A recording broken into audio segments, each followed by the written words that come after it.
दोस्तों स्वागत है आपका पैशन कंपटीशन में सीटेट के प्रीवियस ईयर पेपर के सीरीज में। आज हम लोग डिस्कस करेंगे 3 जनवरी 2022 के हुए हिंदी के पेपर को। इसमें हम लोग इसके एक गद्यांश और एक पद्यांश को पढ़ेंगे और उसके प्रश्नों को सॉल्व करेंगे। तो आइए बिना देर किए हुए स्टार्ट करते हैं। सबसे पहले हम इस गद्यांश को पढ़ लेते हैं, फिर इससे बनने वाले प्रश्नों को देखेंगे। तो आइए देखते हैं कि उपवास रखना केवल धार्मिक विधि विधान या कर्मकांड का अंग नहीं है। उपवास व्रत भारतीय संस्कृति में पूर्ण स्वास्थ्य के सूत्र हैं।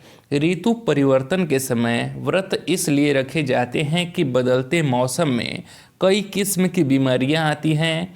बीमारियों से लड़ने की रोग प्रतिरोधक शक्ति तभी प्राप्त होगी जब शारीरिक और मानसिक शुद्धता होगी। इसी से जीवन शक्ति भी प्राप्ति होती है। इससे बल व बुद्धि का बराबर संतुलन बना रहता है। उपवास के दौरान शरीर के पाचन संस्थान को पूर्ण रूप से विश्राम मिलता है तथा शरीर में विद्यमान पुराने खाद्य अवशेष तथा दूषित पदार्थ नष्ट होकर मल के द्वारा निकलने का प्रयत्न करते हैं, तो भूख स्वतः समाप्त हो जाती है।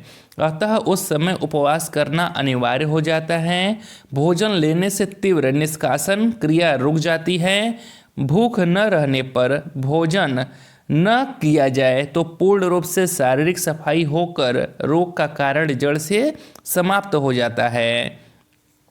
उसके पश्चात नियमित तथा उपयुक्त उचित आहार देने पर रोग के लौटने की आशंका नहीं रहती। आइए अब इससे बनने वाले प्रश्नों को देखते हैं। तो पहला प्रश्न है कि उपवास का संबंध किससे है? केवल धार्मिक अनुष्ठानों से, केवल स्वास्थ्य से, धार्मिक अनुष्ठानों तथा स्वास्थ्य दोनों से, या रीति रिवाजों से? तो किससे है? वह है धार्मिक अनुष्ठानों तथा स्वास्थ्य दोनों से ही उपवास का संबंध है। आइए नेक्स्ट क्वेश्चन देखते हैं। क्वेश्चन नंबर 92 है, बदलते मौसम का प्रभाव किस पर पड़ता है?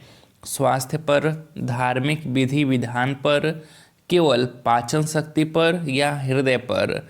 तो बदलते मौसम का प्रभाव स्वास्थ्य पर पड़ता है। दोस्तों अगर देखना है तो आप यहाँ पर देख सकते हैं कि क्या है, इसी से जीवन शक्ति भी प्राप्त होगा। यहाँ पर देखिए, ऋतु परिवर्तन के समय व्रत इसलिए रखे जाते हैं कि बदलते मौसम में कई किस्म की बीमारियां आती हैं। ठीक है दोस्तों, आइए नेक्स्ट क्वेश्चन देखते हैं। नेक्स्ट क्वेश्चन है आपका क्वेश्चन नंबर 93, शारीरिक और मानसिक शुद्धता से क्या प्राप्त होता है? रोगों से लड़ने की शक्ति, ईश्वर की प्राप्ति, तीव्र भूख लगती है, या विजातीय पदार्थ शरीर से निकल जाते हैं? तो क्या प्राप्त होती है? रोगों से लड़ने की शक्ति प्राप्त होती है शारीरिक और मानसिक शुद्धता से। आइए नेक्स्ट क्वेश्चन देखते हैं। नेक्स्ट क्वेश्चन 94, रोगों के लौटने की संभावना कब कम हो जाती है? पहला, जब उपवास रखते हैं, दूसरा, जब मनपसंद भोजन करते हैं, या तीसरा, जब बिना भूख के भोजन करते हैं, या चौथा, जब बिना भूख के भोजन न किया जाए? तो इसका सही जवाब है जब बिना भूख के भोजन न किया जाए तब रोगों के लौटने की संभावना कम हो जाती है। नेक्स्ट क्वेश्चन है आपका, उपवास के दौरान शरीर के पाचन संस्थान को पूर्ण विश्राम मिलता है। रेखांकित वाक्यांश से क्या तात्पर्य है? पहला, पाचन अंगों को थोड़ा आराम मिल जाता है। दूसरा, पाचन अंग निष्क्रिय हो जाते हैं। तीसरा, पाचन अंगों को पूरी तरह आराम मिल जाता है। या फिर चौथा, पाचन अंग अति सक्रिय हो जाते हैं। तो इसका सही जवाब है ऑप्शन नंबर 3, पाचन अंगों को पूरी तरह से आराम मिल जाता है। आइए नेक्स्ट प्रश्न देखते हैं। गलत खाद्य पदार्थ ही विजातीय द्रव्य यानी विष का काम करते हैं। यहाँ गलत खाद्य पदार्थ से क्या तात्पर्य है?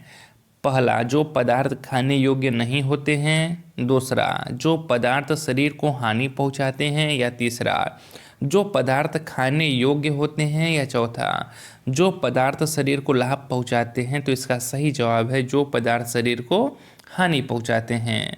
आइए नेक्स्ट क्वेश्चन देखते हैं। विजातीय का विलोम शब्द है जातीय, सजातीय, गैर जातीय या विशिष्ट जातीय? तो विजातीय का जो विलोम शब्द है वह होता है आपका सजातीय। आइए नेक्स्ट क्वेश्चन देखते हैं। दूषित में कौन सा प्रत्यय है? त, इत, इत या सित? तो दूषित में कौन सा प्रत्यय है? वह है आपका इत प्रत्यय। आइए नेक्स्ट क्वेश्चन देखते हैं। अब देखिए दोस्तों, क्वेश्चन नंबर 99 है आपका कि निम्नलिखित में से कौन सा विशेषण का उदाहरण है? पहला अजगर, दूसरा आहार, तीसरा अमृत या चौथा असली। तो जो आपका विशेषण का उदाहरण है वह कौन सा है? वह है असली। अब दोस्तों आइए अब हम लोग पद्यांश को पढ़ते हैं। इसके पहले हमने गद्यांश को पढ़ा था, अब पद्यांश को पढ़ लेते हैं और उससे बनने वाले प्रश्नों को देखते हैं। तो यहाँ से आपका देखिए पद्यांश स्टार्ट हो रहा है कि नीचे दिए गए पद्यांश को पढ़ने के उपरांत सबसे सटीक विकल्प का चयन कीजिए।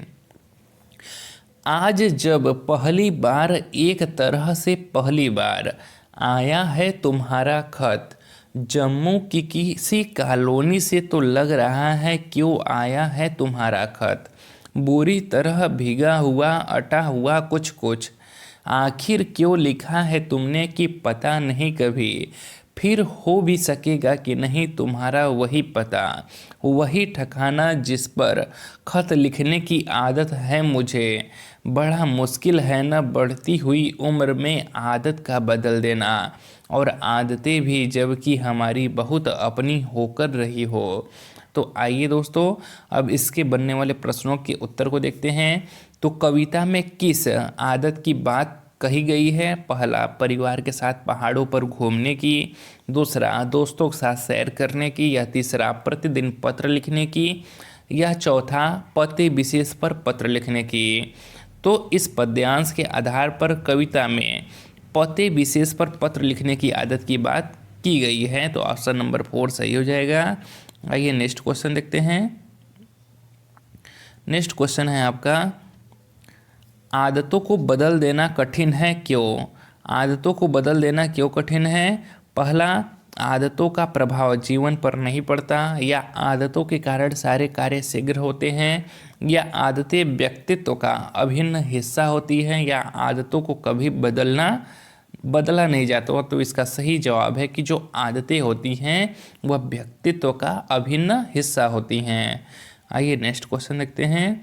नेक्स्ट क्वेश्चन है कि कवि के दोस्त कहाँ रहते हैं? तो कवि के दोस्त कहाँ रहते हैं दोस्तों? जम्मू में रहते हैं। आइए नेक्स्ट क्वेश्चन देखते हैं। क्वेश्चन नंबर 103 है कि बुरी तरह भीगा हुआ से तात्पर्य है। तो बुरी तरह भीगा हुआ तात्पर्य क्या है? चिट्ठी में विस्थापन का दर्द लिखा था।